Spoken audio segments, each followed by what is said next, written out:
আসসালামু আলাইকুম এভরিওয়ান। চলো আজ তোমাদের সাথে একটা জিনিস শেয়ার করি। এটা বুঝতে পারছো? তোমরা খেয়েছো এটা কোনোদিনও? দাঁড়াও আমি বলে দিচ্ছি।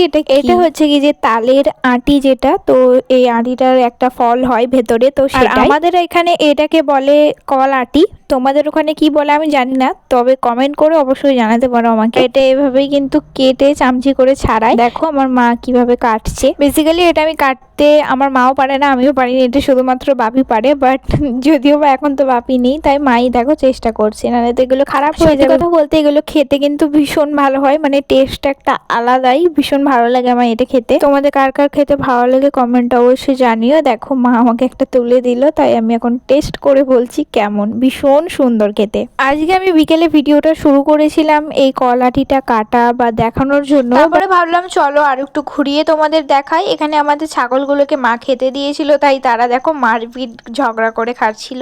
আর তারপরে বাড়ি থেকে একটুখানি বেরিয়ে জাস্ট রাস্তাটায় দাঁড়িয়ে আমাদের গ্রামটা তোমাদের দেখাচ্ছিলাম, মানে আমাদের বাড়ির সামনেটা। আর এই বাড়ির সামনে জায়গাটা তো তোমরা প্রায় আমার ভিডিওতে দেখতেই পাও, তাই ভাবলাম চলো আর একটু হালকা করে তোমাদের দেখিয়ে দিই। আর তারপরে এইখানটায় বাগানটাতে এসে দেখাচ্ছি তোমাদের যে এখানে আমাদের ঠিক কি কি গাছ লাগানো হয়েছে। এখানে বেসিক্যালি পেঁপে গাছটা একটু বেশি ছিল, তার মধ্যে জাম গাছ, কাঁঠাল গাছ, আর অনেক কিছু ছিল যেগুলোর আমার অতটা মনে পড়ছে না এখন। আম গাছ ছিল, আর এখানে দেখো লাউ শাকও ছিল। ভীষণ ভালো লাগছিল কিন্তু দেখতে পুরো জায়গাটা। তোমরা যারা আমার এতদিনে ভিডিও দেখো তারা তো জানোই আমার মা আর আমি গাছ বসাতে কতটা পছন্দ করি। আর এই জায়গাটায় কিন্তু আমার মা বেসিক্যালি বেশি গাছ লাগায়। আমি যে সব গাছগুলো লাগাই সেগুলো তো সব আমার ছাদ বাগানে লাগাই। সেগুলো তো সব তোমরা আমার এতদিনে যারা ভিডিও দেখো শুরু থেকে তারা তো জানোই। আর ভিডিও যেহেতু আজকে অন করেছি তো পুরোটা সমস্তটা ঘুরিয়ে আমাদের ছাগল ঠিক কিভাবে থাকে সেটাই তোমাদের সাথে শেয়ার করছি। আর এই যে দেখো এরা দুজন কিন্তু আমাদের নতুন সদস্য হয়েছে, দুজনেই ভীষণ কিউট। তো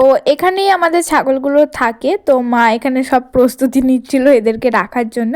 এই যে এই ছোট্ট জায়গাটাই আমাদের ছাগল থাকে। আর এর পাশেই আমার কাকারাও বাড়ি করেছে, একদম বাগানের পাশে।